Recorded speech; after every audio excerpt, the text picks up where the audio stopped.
Oui, bonjour les serviteurs de Dieu de partout, vous nous suivez. Vous nous avez toujours été chers, hein, pour que les raisons, parce que de temps à autre, vous êtes toujours fidèles sur la chaîne Berger Seba Ilunga Dadi. Vous nous avez toujours été chers, nous aussi, nous sommes toujours là présents.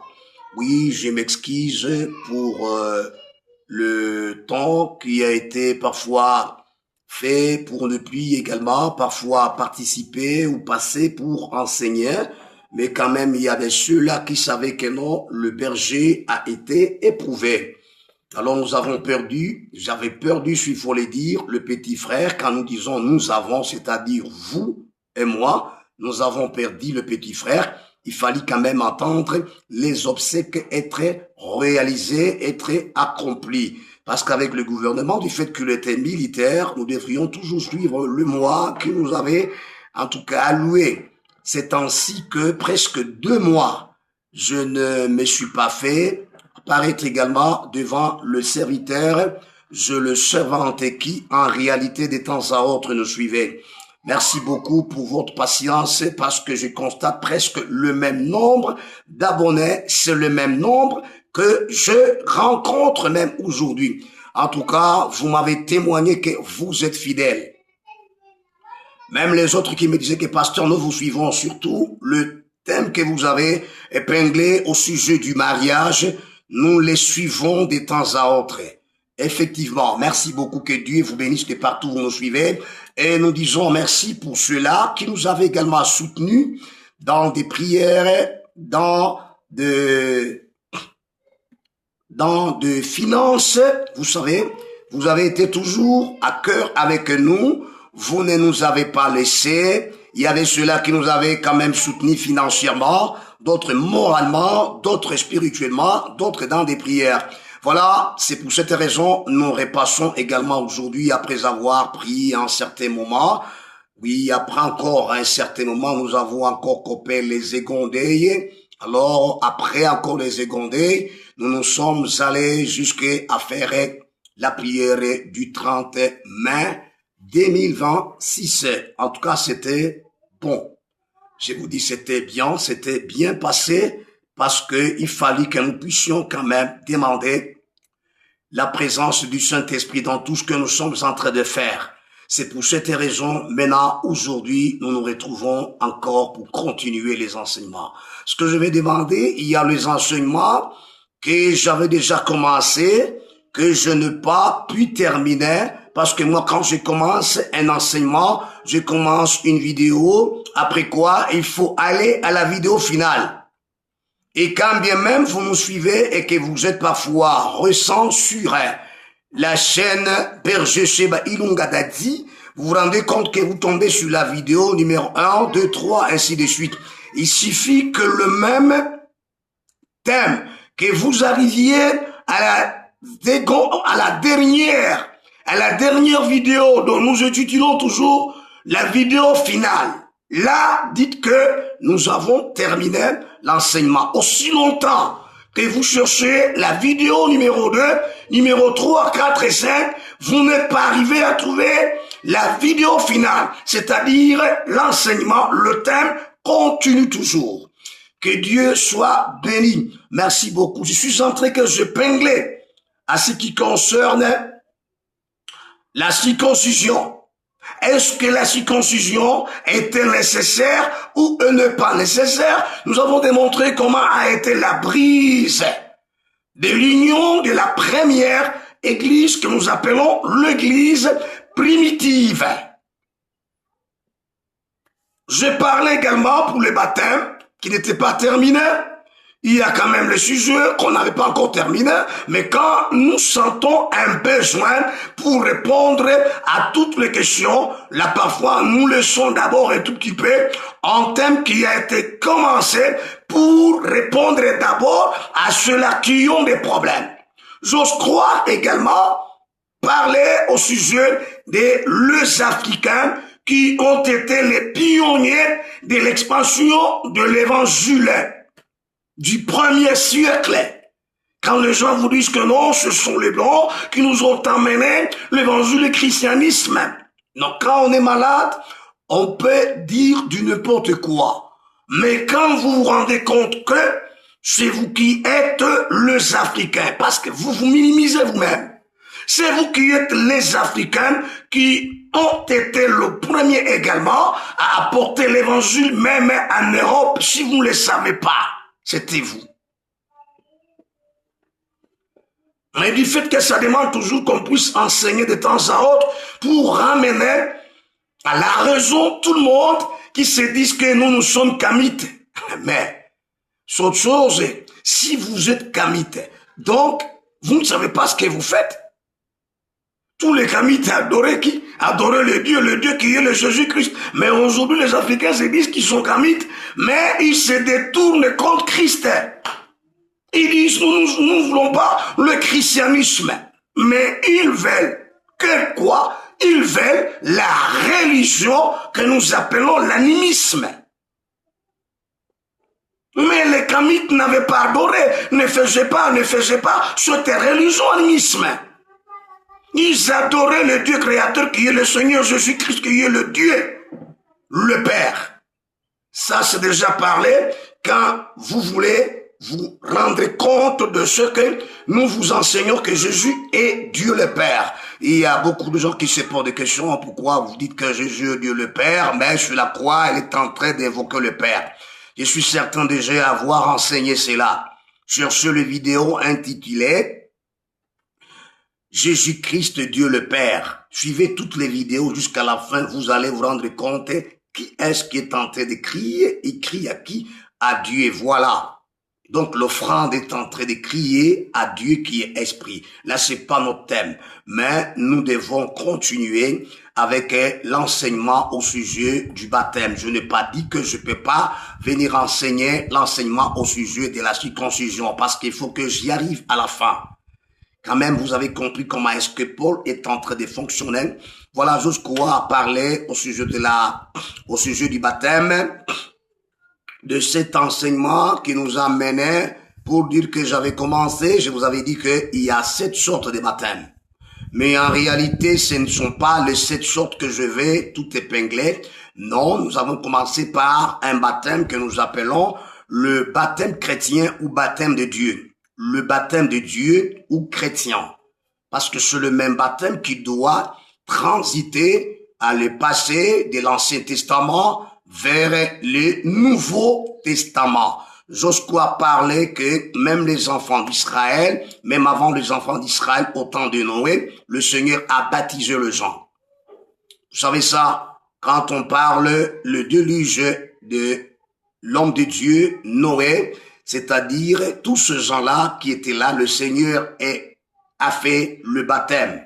Le Seigneur les avait baptisés. Alors le symbolisme pour le baptême qui a été fait par Dieu lui-même pour ces gens-là ou contre également ces gens-là. Alors les symboles ou encore les symbolismes, ces baptêmes-là symbolisaient la punition de Dieu contre le méchant. Mais un engagement pour ceux-là qui étaient justes. Et même l'apôtre Pierre en parle dans son épître, 1 Pierre chapitre 3, verset 20 et les versets 21. Que c'était maintenant un engagement. Si vous voulez commencer par les vidéos intitulées les baptêmes, vous en aurez parce que moi je commence de 1 jusqu'à la fin de l'enseignement. Après quoi, nous sommes arrivés à parler sur également un autre baptême que le Seigneur aurait ordonné par le serviteur Moïse. Quand Moïse fit sortir les enfants d'Israël de l'Égypte pour les emmener dans le pays de Canaan, il devait quand même traverser la mer Rouge. Alors, à cela, c'était également un baptême. L'apôtre Paul aussi en a parlé. Vous comprenez que tout ceci, ce que nous sommes en train de vous dire, c'est tout à fait une réalité.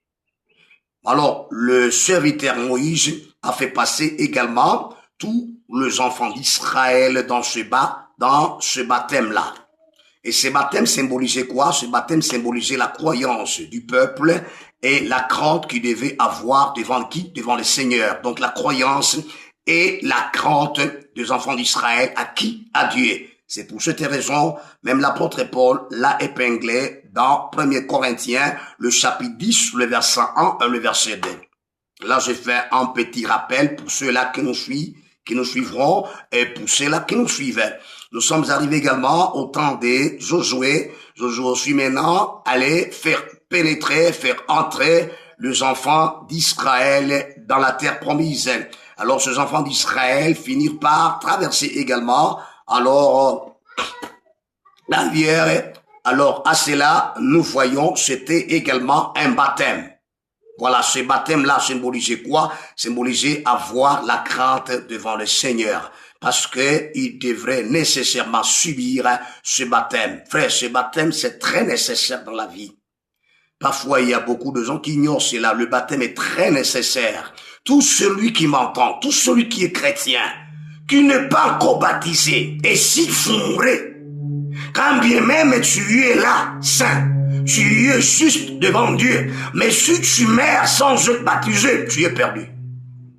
Parce que le baptême est l'un de sacrement. Moi, je ne vous parlerai pas comme le parlent les catholiques avec l'orthodoxe pour dire que non, il y a 7 sacrements. Il n'y a pas 7 sacrements. Ou comme le disent les protestants eux-mêmes. Pour les protestants, quant à eux, il n'y a que 2 sacrements. Pour eux, ils voient seulement le mariage et la Sainte Seine. Avec le catholicisme, vous allez vous rendre compte, ils ont tellement établi d'autres choses, en tout cas, qui ne corrèlent plus avec la parole de Dieu.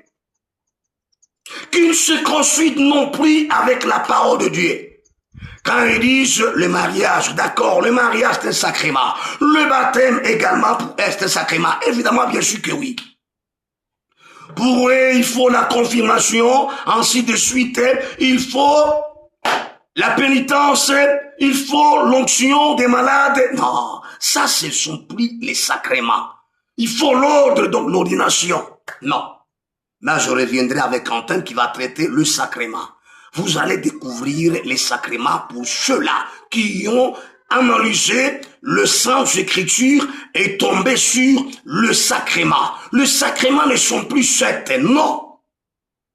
Nous y reviendrons, ça c'est pas notre mouton, mais je dis que le baptême selon des sacrements. Toute personne, tout chrétien, toute chrétienne qui n'est pas baptisée ne peut jamais hériter le royaume de Dieu. Quand bien même tu te dis que tu es saint, oui évidemment bien sûr que oui, ça c'est ça, tu es saint. Même dans l'Ancien Testament il y avait des saints. Ah oui.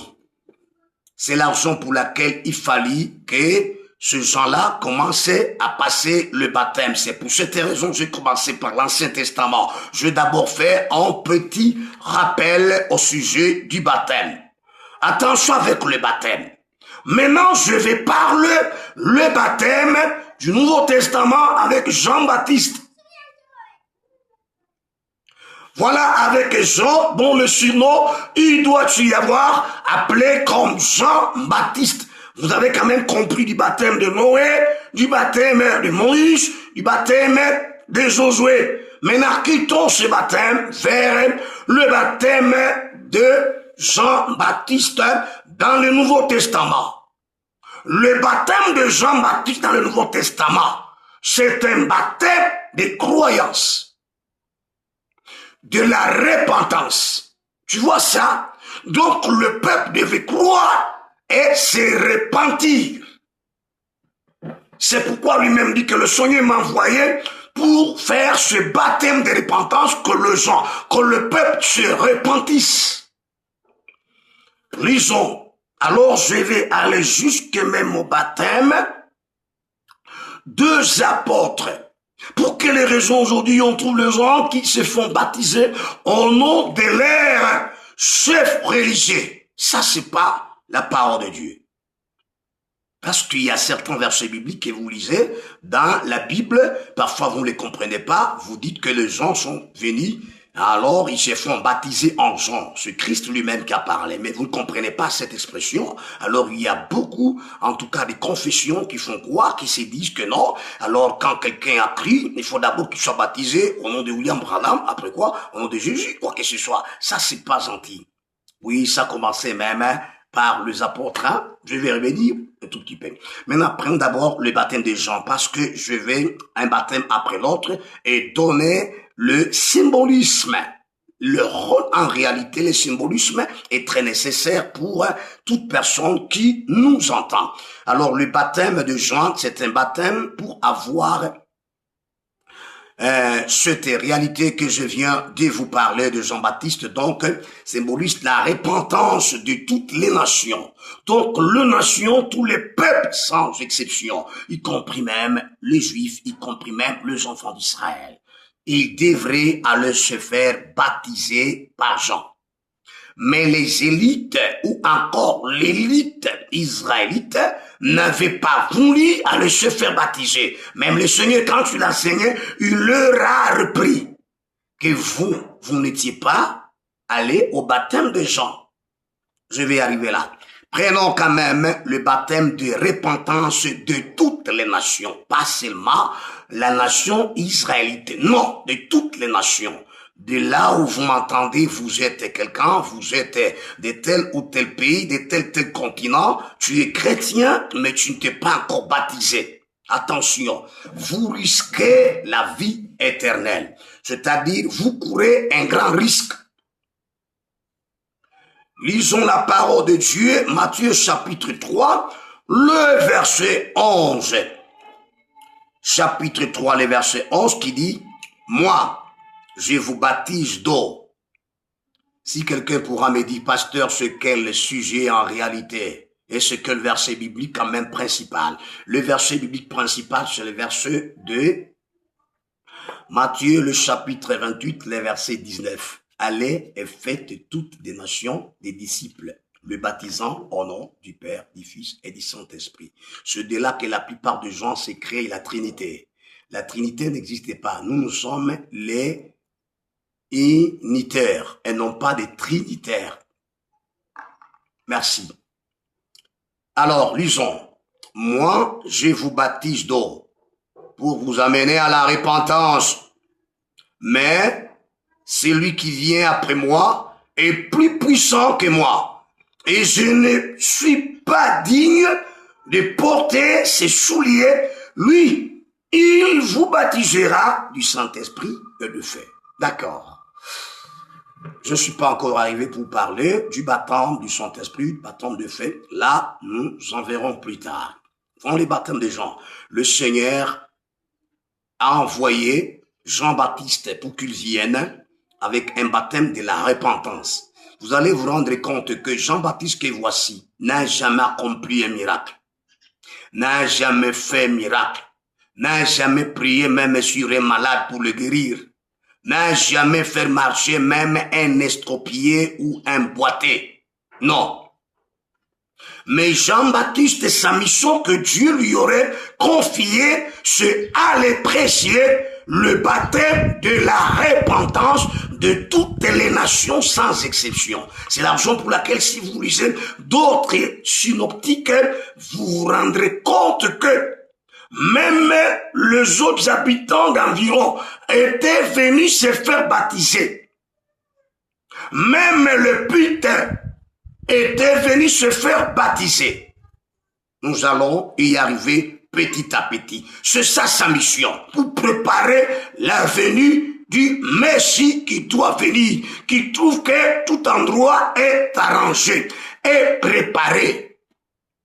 Aux yeux de certaines personnes, pourront me dire que va faire le baptême. Attention avec le baptême. Quiconque, qui que ce soit, que vous êtes pasteur, évangéliste, berger, ou prophète, ou chrétien, que vous ne vous êtes pas baptisé et que vous mourrez, vous ne verrez pas le ciel. Vous ne verrez pas le paradis, je vous dis la vérité. C'est-à-dire, si vous ne vous faites pas baptiser, c'est-à-dire, vous allez injurier Dieu. Vous allez bêtiser Dieu. Nous allons y arriver avec vous petit à petit. J'ose croire que le peuple connaît bien ce que signifie le baptême de la repentance. Donc le peuple devrait se repentir de leur mauvaise foi pour que le Seigneur vienne trouver un peuple disposé pour leur prêcher. Un peuple disposé pour leur donner l'évangile. Et nous trouverons même l'importance du baptême. La plupart des gens, et même des chrétiens, même des pasteurs, vous diront que non, vous savez, quand quelqu'un est baptisé, tous les péchés terminés. Mais c'est pas ça. Ce sont des erreurs que vous commettez. Et même nous avons été enseignés de la sorte. Nous avons été enseignés de la même manière que vous. Pour dire que non, quand vous êtes baptisé dans l'eau, automatiquement, tous les péchés que vous aviez commis sont pardonnés. Mais c'est pas ça. Nous allons trouver les rôles du baptême. Qu'est fait le rôle du baptême? Alors, avec ça, nous pouvons aller petit à petit. Prenons maintenant Actes des Apôtres, le chapitre 13, le verset 24. Avant que j'arrive d'abord à Marc 1, d'abord Actes des Apôtres, je suis certain que nous allons pas à pas pour que les enfants de Dieu et les serviteurs de Dieu. Mais pour le baptême, ne forcez pas quelqu'un pour le faire baptiser. Là, c'est une encore erreur, donc à l'égard des bergers. Pour nous, ici, pour moi, je ne force pas quelqu'un pour être baptisé. Jamais. Mais j'en appelle à la conscience que la personne d'abord que je lui enseigne. Et quand bien même il a été enseigné, il ne doit pas nécessairement se faire baptiser si il ne le sent pas. Nous allons même trouver cela pour que les raisons, nous allons parler les caractéristiques du baptême. D'abord ici, je parle du baptême de Jean pour que vous puissiez comprendre que j'ai commencé par Noé, Moïse et Josué, après quoi c'est Jean. Voilà, lisons le chapitre 13 d'Actes des Apôtres, le verset 24, qui est un vrai verset biblique qui dit ceci.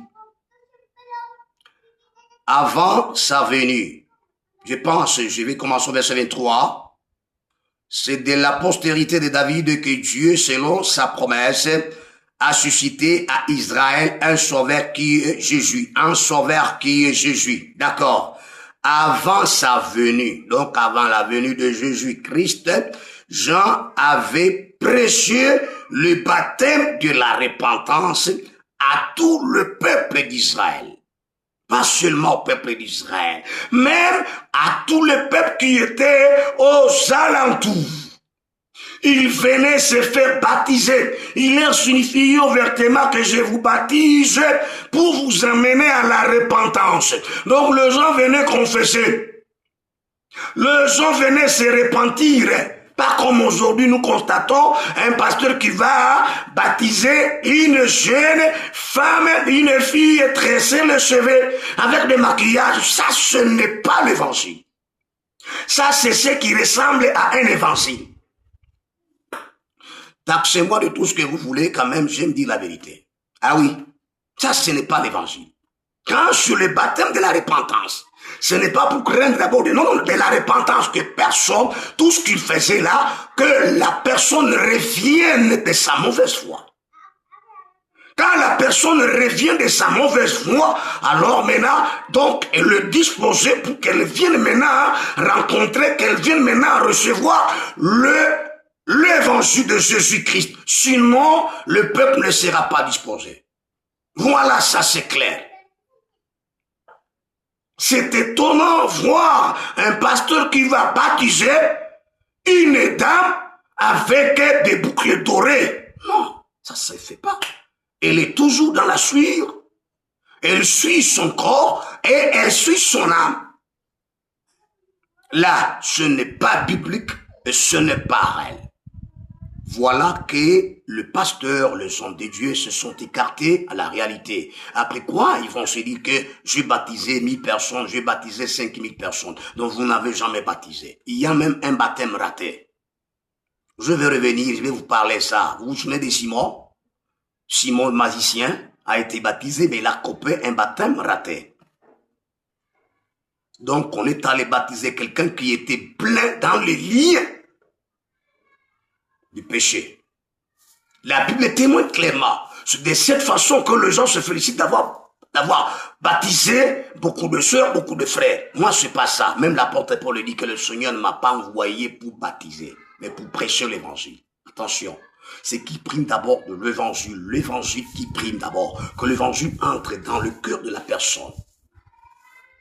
Tu l'as baptisé pour être bien disposé. D'accord, qu'à cela ne tienne. D'accord, vous avez entendu ceci. Avant la venue de Jésus d'abord, alors Jean était venu pour faire le baptême de la repentance à tout le peuple. C'est ce que je vous appelle. Si vous vous étiez baptisé sous péché, donc vous n'avez jamais été baptisé. Parce qu'ils venaient se repentir. Ils venaient confesser tout ce qu'ils auraient fait pour qu'ils subissent maintenant le baptême. Maintenant, aujourd'hui, sur le contraire, quand on constate, le pasteur d'abord baptise la personne, après quoi elle va confesser après. Non. Non. Jean d'abord est venu prêcher l'évangile. De quoi? De la repentance. Ce n'est pas qu'il est d'abord venu baptiser les gens, après quoi leur prêcher l'évangile. Non. Il faut savoir qu'est-ce qui précède l'autre. D'abord, ce qui précède, c'est la prédication. Presse d'abord les gens qu'ils viennent se repentir, après quoi ils doivent subir le baptême. Aussi longtemps que la personne n'a pas confessé, donc cet homme-là ne peut pas être baptisé. Sinon, vous n'avez jamais baptisé. Et vous qui avez été baptisé dans de telles conditions, vous n'avez jamais été baptisé, vous n'avez jamais subi le baptême. Je me souviens d'un frère de l'église, ici, qui a été baptisé dans une autre église. Là où il y avait des conneries, après quoi, quand tu le verras, c'est lui-même, pendant le rêve, on lui dit que toi, tu n'as jamais été baptisé. Tu dois encore chercher le baptême. Ah, il se réveille, après quoi, il vient me dit, papa, écoutez ce que moi j'ai rêvé. Je lui dis, non, c'est ce qu'on vous fait. On vous fait croire comme si vous avez été baptisé. Bon, toi-même, tu cours le péché. Un autre également, un frère qui vient, qui me dit, papa, je rêvais. Qu'est-ce que je rêvais? Moi, c'était pendant le rêve, quand je partais quelque part, je me suis rencontré avec quelqu'un qui baptisait. Un pasteur qui baptisait. Quand je suis allé là me pointer pour être baptisé, qu'est-ce qu'il va me dire? Il me dit que toi, tu n'as pas encore droit d'être baptisé, parce que tu as déjà été baptisé. Quand il s'était réveillé, il vient me dire, j'ai dit, c'est ainsi, je vous avais déjà fait ce baptême-là, c'est terminé pour vous. Vous avez été conscient et vous vous êtes rassuré de tout ce que tu as vu. Voilà. Est-ce que vous avez l'assurance? Est-ce que vous avez la conviction? Prenons Marc chapitre 1, verset 4 et le verset 5. Je vais terminer avec Luc chapitre 3, verset 3. Parce que je vais à le pas par pas. Attention, vous croyez avoir baptisé les gens, vous ne les avez jamais baptisés. Et vous qui croyez baptiser, vous n'avez jamais subi le baptême, le vrai baptême. Avant d'abord de te baptiser, il faut que tu confesses d'abord tout ce que tu aurais fait. Tu y as fait l'adultère avec la femme d'autrui, tu ne t'es jamais confessé, tu ne t'es jamais repenti. Après quoi, tu es allé subir le baptême. Après, tu viens, tu te dis qu'en tout cas, tous mes péchés ont été pardonnés. Qui t'a dit ça? Et vous, le pasteur, je ne sais pas d'où est-ce que vous venez, hein? Le diable est tellement suscité beaucoup d'hommes du diable là, qui se font passer comme les serviteurs de Dieu, ils font tous des conneries. En tout cas, là, vous devez être très souple. En tout cas, Marc chapitre 1, le verset 4 et 5. Jean parut, baptisant dans le désert et prêchant le baptême de repentance pour la rémission de péché. D'accord. Ici, c'est là où il y a un problème. Que les gens se disent, pasteur, n'est-ce pas, au début, vous avez dit que non. Beaucoup de gens nous disent que, papa, moi, je t'ai baptisé, alors le péché a été remis. En tout cas, il faut maintenant que je vienne avec la décompte de vidéo. La décompte vidéo qui va vous éclaircir de quelle rémission de péché. De quel péché dont on parle. C'est pourquoi j'ai fait lire ce passage biblique. Voilà pour se faire baptiser pour la rémission de péché. D'accord. Le verset 5. Tous les peuples de Judée et tous les habitants de Jérusalem se rendaient auprès de lui, auprès des gens, et confessant le péché. Tu vois ça? Confessant le péché. Il se faisait baptiser par lui dans le fleuve du jardin. Première des choses, il venait avec le péché les confesser. Ce n'est pas comme vous les voyez dans vos films là-bas, Jean vient là-bas, commence à baptiser les gens. D'autres films là-bas, on les tourne où Jean est en train de verser de l'eau au-dessus. De quoi? La tête des gens. Ça, c'est pas un baptême. Ça, c'est pas un baptême. Merci. pour la rémission du péché. Avant qu'ils subissent le baptême, ils confessent leurs péchés. Après quoi, ils sont baptisés. Est-ce que le baptême qu'ils doivent subir là, est-ce que c'est pour que le péché leur soit pardonné? Non, vous oubliez. Oh, celui qui pardonne les péchés, c'est Christ. Quand tu vas venir, c'est ainsi qu'il va dire au péché que tous tes péchés te sont pardonnés. En tout cas, nous devons revenir sur cette partie qui va nous faire du bien. Cela qui a nécessité que les enfants de Dieu, que le peuple de Dieu parvienne à connaître comment est-ce que le péché peut-il être pardonné. Luc chapitre 3 verset 3. N'oubliez pas Marc chapitre 1 verset 4 et 5 là. N'oubliez pas. Le verset 3, Luc chapitre 3, le verset 3, je suis là, de là que je vais terminer quand même pour cette vidéo. Il est dit ceci. Et il alla dans tout le pays des environs du Jourdain, prêchant le baptême de repentance pour la rémission des péchés. Vous voyez, Marc avec Luc, ils ont repris la même mention par rapport à Matthieu. C'est que les gens oublient. Matthieu, c'est un disciple qui était là. Mais si vous voyez Matthieu, le chapitre 3 que je vous ai fait lire là, nous allons nous rendre compte que il y a des choses que le peuple de Dieu doivent connaître. Si vous voulez lire, et vous, en ce qui concerne Matthieu chapitre 3, le verset 5, descendez tout jusque, je commence même au verset 5, en descendant. Les habitants de Jérusalem, de toute la Judée, de tout le pays, des environs du Jourdain, comme l'a dit également, Luc s'est rendu auprès de lui et confessait leurs péchés. Il se faisait baptiser par lui dans le fleuve du Jourdain. Est-ce que vous comprenez ça? Matthieu n'a pas ajouté pour la rémission des péchés. Mais Marc et Luc ont ajouté pour la rémission du péché. Mais quelqu'un, quand il lit comme ça, il se dira que non, une fois quand quelqu'un est plongé dans l'eau, quand il sort, tous ses péchés sont pardonnés. Quand bien même était voleur dans une société, dans une entreprise, il volait les biens de l'entreprise là-bas, quand il sort de l'eau, là, il est pardonné. C'est pas comme ça. Je vais revenir avec ça. Ce n'est pas comme ça.